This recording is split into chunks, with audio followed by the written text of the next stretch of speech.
That Was Yesterday podcast is brought to you by Define Mind and Body Wellness, my wellness center here in Glastonbury, Connecticut, where we specialize in holistic services to help shortcut the process so that you can see results fast, but learn to do it in a habitual way. So many of the topics we talk about are part of the program that our clients receive, except they get much more in-depth detail. Also, my workbook of the 10-week program to lose and never look back, which is only available to our patients at Define.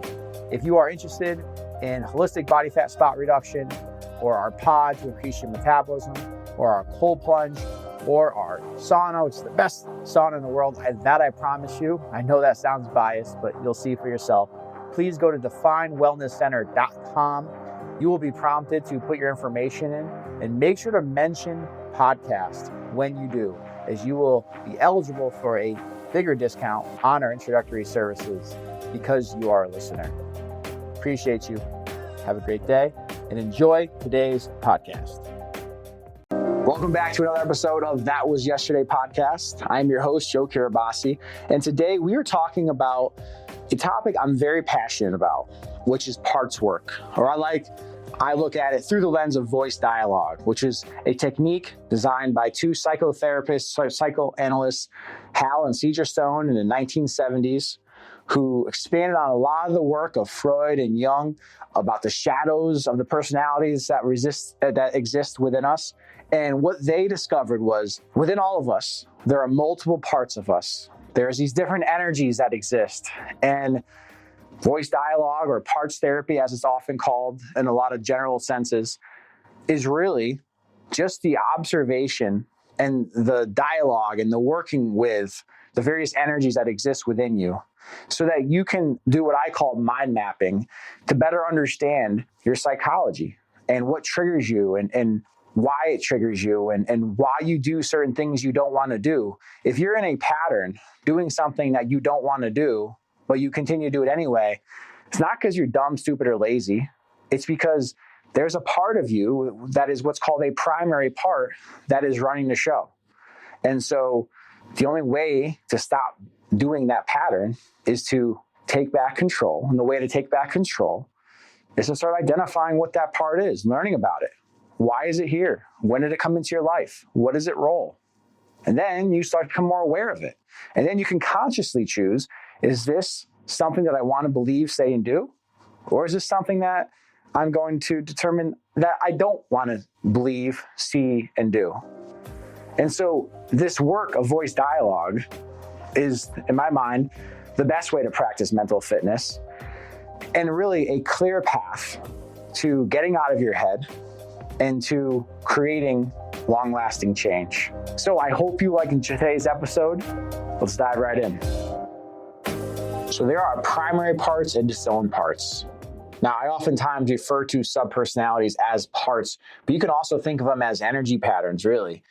You know, it's interesting. When I do voice dialogue work or even hypnosis, you could literally see the physiology of individuals, their posture, their facial expressions, their tone, their voice, their confidence, their lack thereof, all change. Same person, as different parts take over, different energies, if you want to refer to it as that. It's amazing the effect that they can have on our body, on our entire system. And so really, that's what I want to do today, is bring awareness of this concept of voice dialogue and apply it to weight loss, to getting healthy inside and out, because there's such an amazing correlation. And this is one of the greater discoveries I've made in my self-development journey that's helped me tremendously, but it's also worked for so many other individuals as well. And so within that, there are primary parts and disowned parts. So these are kind of like general categories of which these parts or these energies fall into. So primary parts take control of your thinking and therefore your actions. Primary parts evolved out of a need to create the illusion of control, basically to help make sense of your world. Oftentimes, many of your primary parts are developed during a very vulnerable part of your existence, whether it's really early on as a child or perhaps some sort of like life-changing event that you go through. You know, like for instance, there's been patients I've worked with who have had primary parts come into their life. Like one woman I'm thinking of, when she was pregnant and she had a baby. So she's pregnant, she had a baby. That's what happens when you're pregnant. God willing. But no, she was pregnant, but she also had a child already. So she was pregnant with a young child, and her husband left her.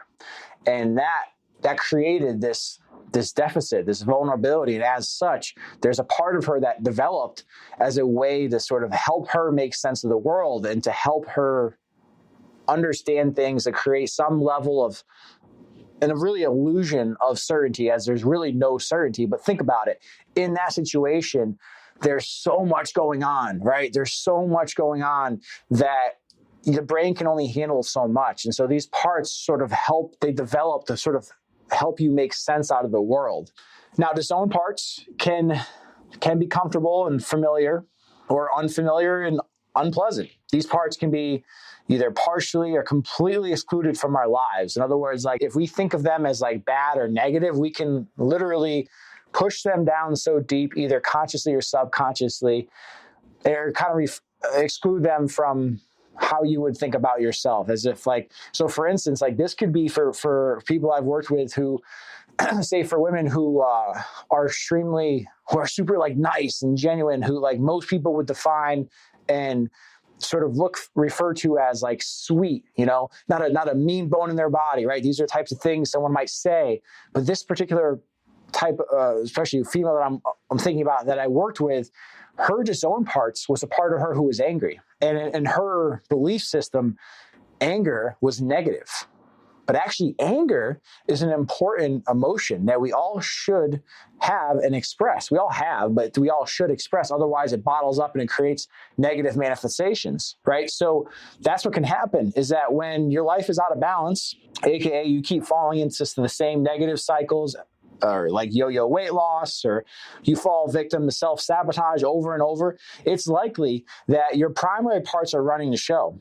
The tendency to blame yourself and act as if, or, put yourself in this sort of mold where there's like, you're broken, or you're like, there's something wrong with you. Again, these are parts. That this isn't you. Like if you are someone who is not exercising, for instance, right now, it's not because you're lazy. There's a part of you who likely is lazy, but you're not a lazy person, right? And so you got to be careful. And this is how, this topic can go so deep and so wide. It could be its own podcast, but it's incredibly powerful when you start to understand that all of your behaviors, both the good and the bad, they have an origin. And likely they're a reflection or a manifestation of a primary or disowned part within you.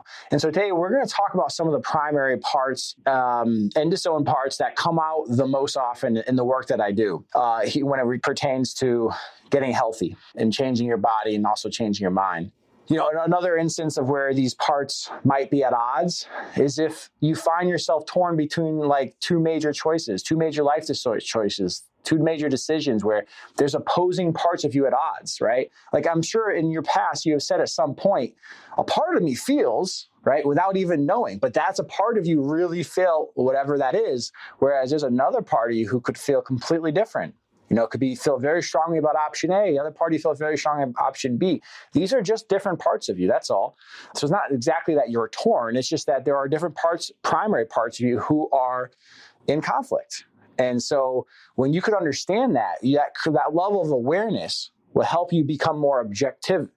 And when you're more objective, you can then decipher what is it that are the pros and cons and what really resonates the most, versus just feeling like, I think this is the best, based on what you're feeling at that moment, right? Which could just be based on that part of you has a higher stronghold within you, or within yourself. Certain parts are stronger than others, right? If there's a part of you that was developed early on as a child, that part is going to carry a lot of weight. And I like to use a lot of metaphors, especially when talking about parts, because it can be rather abstract, but if you think about it, there's a few examples I'd like to give to kind of lay the land, so to speak. One would be a boardroom table. And if you think about a boardroom table, without doing this type of work, the typical representation of a boardroom table of somebody's internal being would be the primary parts sitting at the table, the disowned parts, like almost if you could imagine like little assistants, little minions sort of like pushed off to the side in the corners, afraid to speak up. And the primary parts are just talking amongst themselves, not even acknowledging the disowned parts that are around the perimeter, right? And so that's obviously out of balance. Where we want to get to is moving over the primary parts so that there's a head seat, which is you, your higher self, your highest self. Now, your highest self is neither a primary part or a disowned part. It is essentially your evolutionary blueprint. Is who you were born to be, your psychic blueprint, if you will. It's inherently like the unique traits that make you, separate from primary, separate from disowned. It's your best self, if you can think of it that way. You are at the table. It represents love. It represents the love of the acceptance of yourself and all other parts. But it's also the part that should and can be in full on control with this type of work. So they'd be at the head table. And then along the sides, we'd bring the disowned parts, take a seat, and they'd have an equal seat along with the primary parts.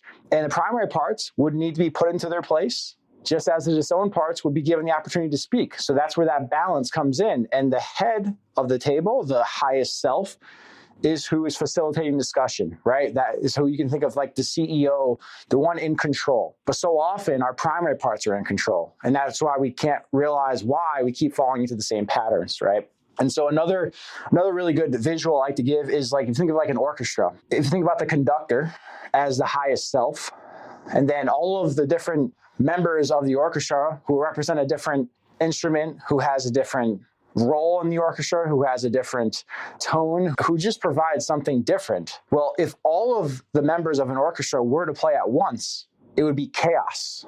But that's not what happens, right? The beautiful orchestras like Hartford Symphony or really any professional symphony represents harmony, represents rhythm, represents the higher self or the conductor controlling the chaos, and at times letting the cello or the violin or whatever individual instruments take the lead, and then bringing those down and bringing in others, and then having them all play together and work together. And that's really what's required, right? What's interesting is that no part of you is bad.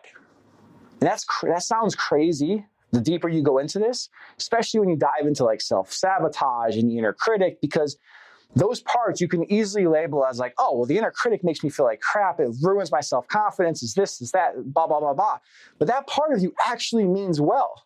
That part of you actually wants what it is doing, what it thinks is best for you. It's almost like each of these parts, they can work in cohorts, but they can also almost work in like their own little cubicles, separate from the rest of the world, as if no one else exists but them. And so they're looking through the lens of what is best for that individual part. And so we want to bring them all together. We want to utilize, sometimes you need to utilize your more aggressive parts, and sometimes you need to utilize more of your softer parts more than the others. But ultimately, as long as your highest self is at the head of the table and you're in control, and you have an awareness of the primary and the disowned parts, then you're going to be in balance. Even if you oscillate, roles, if you oscillate sort of the dynamics, softer, harder, whatever it might be. And these parts most times are the ones that are strongest, especially, are oftentimes they're evolved during a time when you're most vulnerable, which is some point in your childhood. And a lot of them are sort of layers above your inner child. And your inner child is what holds all your fears, right?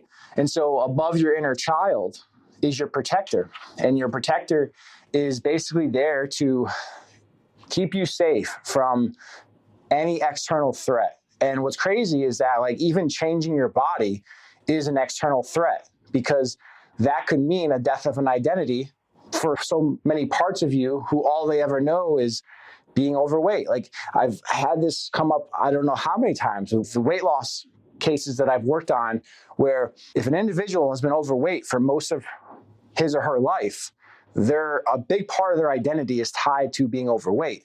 So if you think about it from the parts perspective, that part of her who is overweight feels safe, feels secure, because that's all she knows. So if you get rid of that overweight, what happens to that part? The perceived fear is the death of an identity. So this is where like it can get really interesting, in that oftentimes whatever is holding us back is oftentimes what we identify with the most. And sometimes you may not know what that is right at the moment as you're listening to this, and that's okay. But that's where the internal work comes in, right? That's where the mental fit. I talk about mental fitness as something like you don't work out once and are fit for the rest of your life. Just as that's so, I think we all can agree on that. You don't just ignore your internal being and expect you to be happy and confident and have a balanced amount of emotions and be a high achiever. Like that doesn't happen without it working on your internal being. Something's always going to be missing, right? So you have to think about this stuff as like, it's a regular part of life, like working with your parts, being aware of your parts. I can't tell you, and look, I don't know how many times I've said this on this podcast so far, and I'm going to continue to say is like, please don't let me sound like I'm on a soapbox. I'm not talking down to you. I'm talking with you. These are things that I struggle with that I'm actively working on. And with as much awareness and understanding and study as I've put into all of this stuff, it's still something I'm constantly working against each and every day.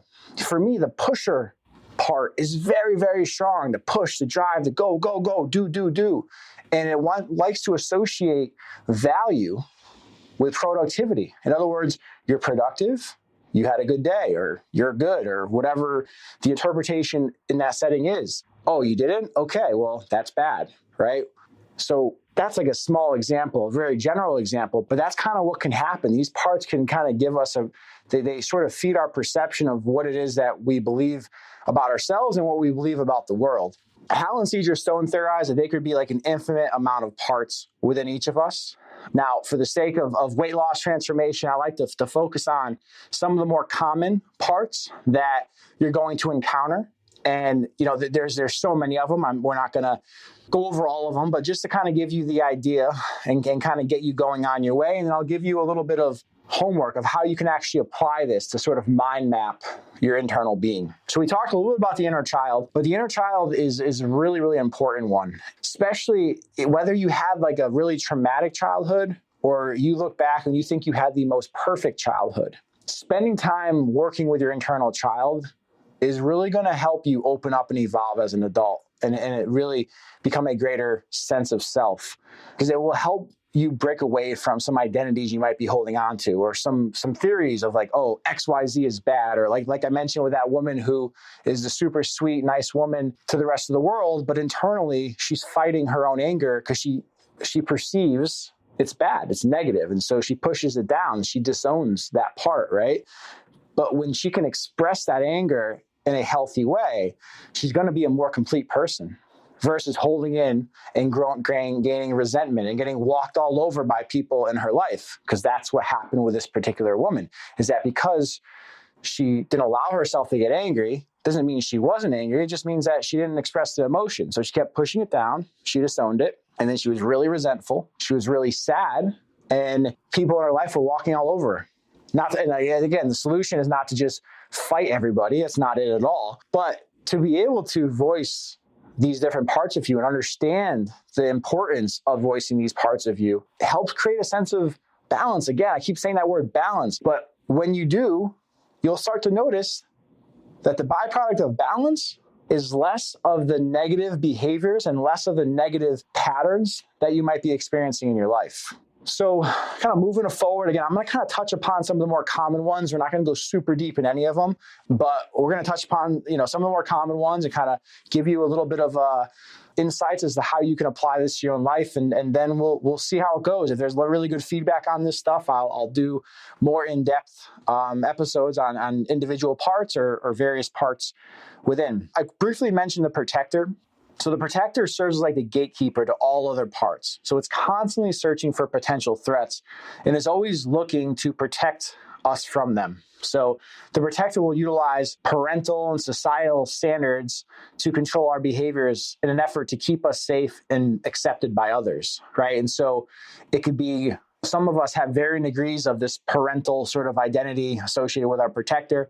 but it can really prevent you from truly growing. And so a lot of people who find themselves sort of afraid to take risks or afraid to step outside their comfort zone, it's likely their protector is extremely strong. So what to look for is any strong energy that's pulling you away from following, say, this program or making any new lifestyle change and aiming to kind of keep the status quo of where you're at in all parts of your life. What you could also find and associate with a protector is energies of the rational self and the responsible parent who are sort of maintaining the illusion of control of your environment. There is very little control of your environment, whether you like it or not. However, these parts of you will make you feel as though if you're a certain way, then you'll have that control. But that's truly not real out in the world. Oftentimes, when you're referring to yourself as I, you're referring to your protector. When you talk about what you're feeling about something, or I don't know if I can do this, whatever you say or don't say or do or don't do, these self-imposed limitations at the highest level are oftentimes created by your protector. Now, the saboteur is like a chameleon. It will show up and disguise itself in any form possible to pull you away from your goals and into your insecurities. So it's essentially like the protector's hitman who gets assigned to sabotage any progress anytime you're close to making any significant changes. So what to look for with your saboteur is any justification as to why now is not a good time, why you can't follow this program, why it's not going to work for you, how you're so busy, how whenever XYZ is over, you'll start it.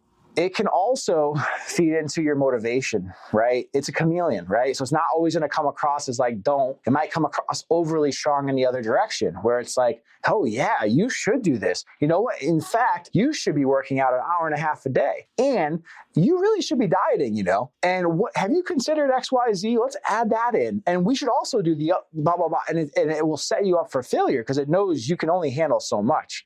And this happens very strongly when people beginning of New Year's resolutions is self-sabotage 101. Punt the football, wait until January 1st, and then overly commit and fall off when the motivation wears off. So you got to realize that the saboteur will always show up. The only way to take back control is to be aware of it and to just start to not question yourself from a perspective of self-doubt, but more or less like question the wording of how you say certain things and is this irrational? Does this actually make sense for me to be working out an hour and a half a day? Does that make sense considering I haven't worked out more than 3 times in a week over the last 6 months? Right? So that's a good way to kind of use a little bit of humor, but also objectivity. Is what I'm thinking I need to do, is this my saboteur talking? Is it am I being objective, or is it just setting me up for failure? So the part of you who is helpless, this is a really interesting part. This part of you loves a good pity potty. It will love to talk about, especially when you're starting a new program, it will love to talk about how it will kind of bring you down. It will remove your power from you. Any obstacle or problem or issue that comes your way, man, it will really highlight it. It will make you feel like you're up against insurmountable odds. And look, I'm not here to poo-poo or minimize what you're going through. Please understand that. But it is important, and I'm only being a good coach if I can be honest with you, for me to say, without even knowing who exactly is listening to this, I see, there's a lot of people listening, but I can comfortably say, no matter who you are, and no matter what you're working through, what you have going on, there's someone who has been in your situation who is worse off, who have overcome that. And they're no better than you. They just found a way. So you can too. So if you feel like, there's no matter what, you're always counting yourself out, just a party who is helpless is very strong. All right. And that's not who you're born to be. Just understand that. It's a part of you who is strong, but it's not who you are. Remember, these parts of you are parts of you. They are not who you are. You have to understand that. And the more you can understand that and become aware of them, the greater objectivity you can get, you can create distance from them and really be able to elicit change in your life. The part of you who is overwhelmed. So this part of you is in cahoots with the part of you who's helpless. Now look, I guess there could be an argument to say that living in 2024, especially as a parent or as someone going through a lot, which is most of us, It's a standard operating procedure for us to be overwhelmed. There's so much going on, so much happening so fast. I don't think I know our brains haven't evolved to deal with this level of technology that we're facing, and social media and immediacy of all that we're sort of we have really in the palm of our hands to our phone. It's a lot, and just the pace of life, right? However, this gets more granular whenever you're starting a process, you're starting something new, and you feel that overwhelmingly like paralysis by overanalysis, overthinking to a point where you're like, I have no idea what to do. Like, I've heard that so many times when people tell me they're looking to lose weight, they want to lose weight, they have X, Y, Z going on with them. They're like, I just don't know what to do. I'm overwhelmed. It's like, man, not that I would do this, but if I put a gun to your head, I guarantee you could come up with at least 5 to 10 things you would know to do, right? Now, the question could be, well, I don't know what's best to do. And that's definitely rational, and it makes sense because there's a lot of confusion. But either way, if you don't know what to do, what do you do when you don't know what to do? Right? That's the question you would always go to. That will break this part of you who is focused on being overwhelmed into action. So, I don't know what to do. Should I eat gluten-free, or should I do paleo, or should I do, keto? Those are valuable questions. So then you would ask yourself, well, what do I do when I don't know what to do? Or if you have that part of you who loves the pity potty, who feels very helpless, that part of you is very strong, then what you might say instead, what would XYZ person do, the person I look up to in this realm who has accomplished a thing that I want to accomplish? And I say accomplish a thing that I want to accomplish, meaning they've come from the ashes and rose up, right? What would they do when they don't know what to do? And that's important because it humanizes them. Because oftentimes we put people on pedestals as if they don't have their own issues. That's not true. All of us have issues. All of us have our own struggles. And anytime you put somebody on a pedestal, you're automatically minimizing yourself. And that's never a good place to be if you want to see and realize long-standing change inside and out. The part of you who feels shamed, right? The part of you who feels shame is basically refuses to acknowledge that you're an imperfect, messy human. It's like, yeah, so what? You messed up. So what? You fell off your diet. So what? You've had experiences in the past that didn't work out for you. You're human. So you're better than everybody? You're just supposed to be better than everybody? Are you some sort of like cyborg, different organism that is programmed to be perfect? Because if you're human, then you're like every single other person in the world who is human, of which all has their own issues, all has their own struggle. And yes, struggle is a relative term, right? You can say, people who feel shame will feel shame about feeling shame. They'll be like, I can't believe I feel this way.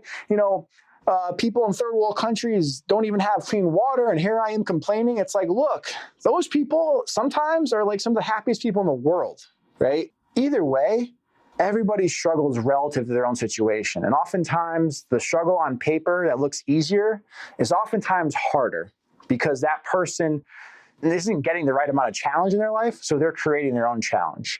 So that's a very important part that's going to show up, especially if you've had other journeys in the past that led you to this point of which did not go your way. And it's important to just shift that understanding and say, okay, yeah, it hasn't gone my way, but it also brought me here. And if you really can get objective about it and stop shaming yourself, you'll realize that whatever didn't work for you actually provided value. Like if you really want to be objective about it and look at it, I can guarantee you learn something about yourself. You did something you didn't know you could do, or you found a way not to do something. There is something positive, some sort of benefit that happened as a result of you being in that situation. All right, the inner critic. This one is very, very popular, I think we could all say, right? So the inner critic is there to find something wrong with everything you do and everything you don't do. It will utilize your most innermost insecurities, bad experiences, and fear to make you feel bad about something. And oftentimes, like all of these other parts, it does a very good job of disguising itself as the voice of reason.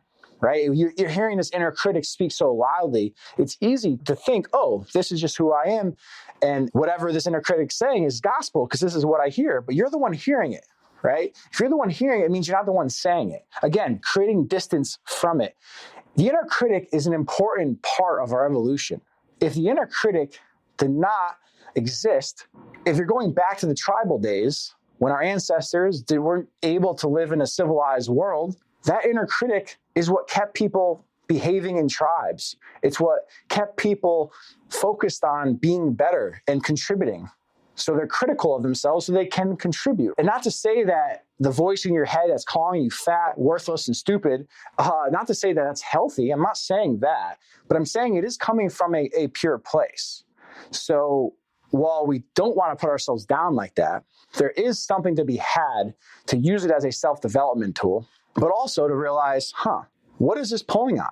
This is weaponizing my insecurities. And so it's a good insight into insecurities that you might need to look more into, things you might want to address that are unresolved within you.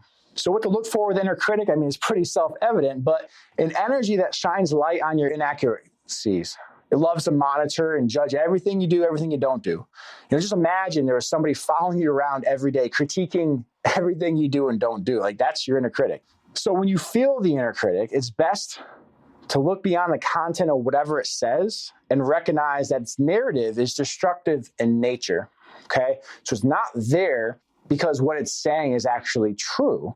It's there because it's pulling something out of you. It's really protecting a fear of some sort, and it's trying to not put you in a bad position. But oftentimes it takes the wrong approach. Now, the inner critic can be a positive thing. If you're doing something of high importance, if you just think like everything you do is great and awesome and excellent, like, it's likely that's not the case. That means you have a very quiet or maybe disowned inner critic, right? Because you can't reach your full potential if you think everything you do is perfect, because that's just not true, right? So there is that extreme that exists as well. The inner tyrant is the part of you that keeps you trapped in your current situation. So the inner tyrant is a specific manifestation of the inner critic with a more authoritative and punitive tone. So anytime you're punishing yourself physically, mentally, emotionally with harsh, like consequential actions and hypercritical self-talk, it's the inner tyrant. Harsh self-judgment used to enforce perceived yet specific rules and standards. That's a really, really important thing there. It's amazing. This is something, I have a very strong inner tyrant. And again, this is one of those situations where like it has done me well in some regards. A lot of the parts that are our primary, that may not always be the most positive for us, tend to also have a footprint on a lot of the positive things in our life indirectly, right? So for instance, inner tyrant for me would always put these standards of like impossible standards for me to follow, which that's not great when it might make me feel down about not getting to a certain level or producing a certain amount or whatever that might be. But say in like the weight room, right, of like always wanting to strive to do more, you lift a little bit more, to stay consistent, to be better, to be the better version of myself, creating standards that are above the average standards. So therefore I can manifest into a better than average physique, right? That's helped me. And I have a friend I'll never forget. We started working out together freshman year going into high school. And our workout program called for 2 sets. And I was the one taking care of the tracking. And I just told him we had to do 4 sets for everything. And at the end of the summer, he's like, do you realize that we've been doing 4 sets? We only had to do 2. And I was like, yeah. And he was pissed. But I was like, but dude, that is why we are the strongest guys in the weight room. That is why I turned into a leader on the field, into the weight room, because I wanted to push that standard, right? So again, these things can have positive and negatives, but as long as you're aware of them and you can utilize them, you can leverage them for your own good and be aware where they might be pulling you down. That's the art of it. That's the dance that we're looking to have.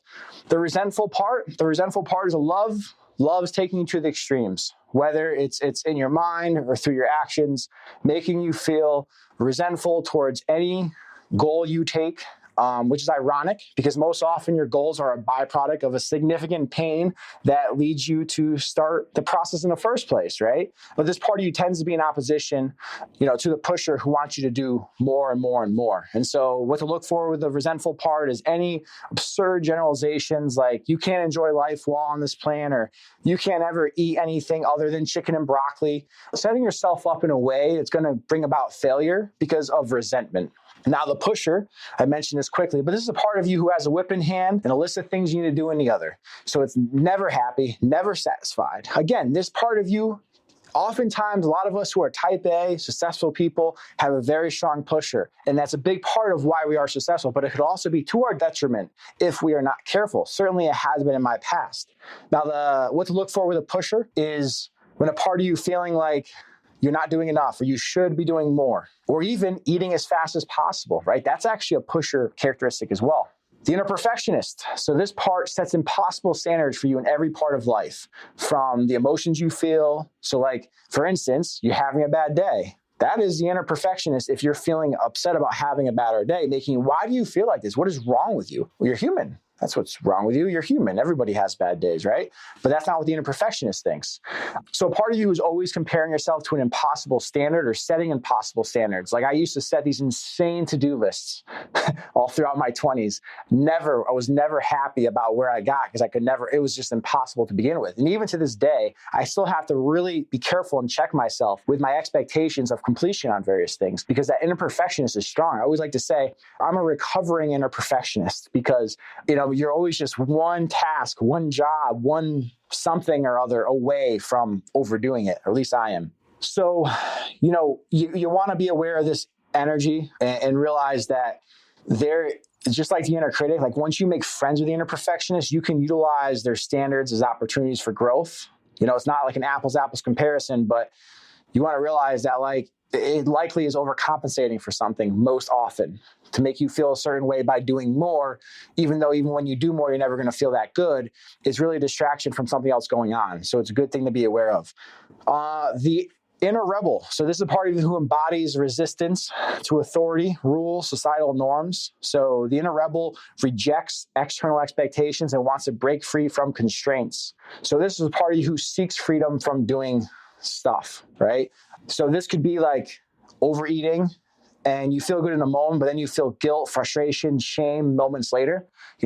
Overeating oftentimes, especially at night by yourself, is a representation, it's a manifestation, I should say, of a part of you who just wants to be able to control something, to have something that's like I see this show up a lot with my patients who feel like they're working all day. They're with the kids in the morning. They're with the kids after work. They're taking care of their family. They're cooking dinner. They're cleaning the house.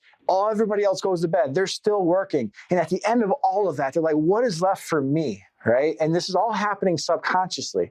But that's where the inner rebel will break free by overeating because you're breaking the rules, right? But you're doing something and nobody really has to know about it. You're not actually breaking laws, right? It's an expression, believe it or not. And so oftentimes the inner rebel, this can date back to childhood, but it could also, if you're being labeled a rule follower, that can manifest in its own way. But again, it could also just be from simply not getting enough you time. So if you feel like you have a strong feeling to closet eat or eat something off the plan yourself, like I was just talking about, if there's this internal dissenting voice from your psyche that doesn't follow the rules, these could be micro and macro traumas from your past where you've experienced restriction or injustice. And there could also be aspects of creativity and innovation, right? Again, not all parts are inherently bad, right? So the rebel can actually lead to positive things as well, if you can identify. All right, and last but certainly not least is the inner child. So all of our parts are influenced by the inner child. The inner child holds our memories, emotions, experiences from childhood. The inner child represents vulnerability as well as the playful aspects of each of us that oftentimes we hold in as adults. However, the inner child is such a big part of our adult self because during our formative years, when we're developing who we are and we're learning and growing and experiencing micro and macro traumas and responding to the environments that we are brought up in and figuring out our role in the environments, which is something we're doing subconsciously. You're figuring out how to please your parents. You're figuring out how to get attention, how to avoid danger, which obviously, as a kid, you're not necessarily thinking about the typical threats we think about as adults. But what we are looking to do is avoid things that we deem as bad, right? At the young age. And it's all happening subconsciously. And so that's how so many parts of our personality can become a part of who we are starting at that early age. So a part of your individual's development can oftentimes stall when you are facing any micro or macro traumas, and those parts can convert into disowned parts. So for example, a young girl who had always struggled with activities, anything athletic, whose parents were not athletic, who performed poorly on physical fitness tests, who was made fun of by a peer or who was bullied, who perhaps had been told discouraging comments by unaware and insecure adults, coaches, teachers, parents even. This type of person, this girl in this example, is likely to bury the part of her who is athletic and fit deep down in her subconscious. To her, this will be a disowned part. And so she'll eventually go through life thinking that she wasn't athletic only because of those micro traumas or perhaps macro traumas, depending on what happened, what the level of bullying that she went through as a kid. But she'll go through life thinking she was not athletic. And yet in reality, this girl was never given the right amount of time, instruction, and patience and encouragement for her to tap into her athletic abilities that were there throughout. And by the way, what I just shared there is a true story. That is a true story of not just one, but many types of people who I've worked with.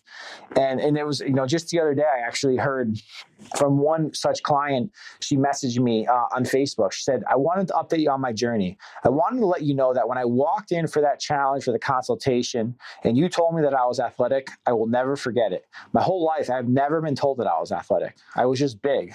And no doubt I was always a bigger kid. I was always one of the biggest kids in my class, not very good at running, didn't think I was fit out for sports. When I walked into that little office and you told me that I was athletic, it really inspired me. I felt like you saw me for me and not what I looked like on the outside. And I really want to say thank you for that.